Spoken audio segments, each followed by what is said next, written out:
tungkol sa mga nalalaman niya tungkol kay VP Sara and also sa pamilya ng Duterte.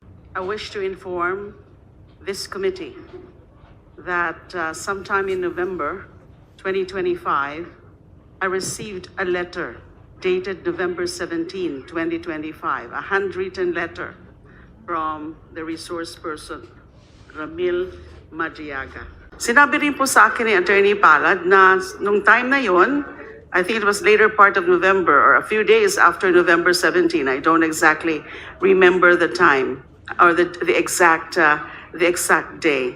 Ay meron daw pong gagawin o ginagawa na sworn affidavit si Mr. Madriaga tungkol sa mga nalalaman niya tungkol kay VP Sara and also sa pamilya ng Duterte.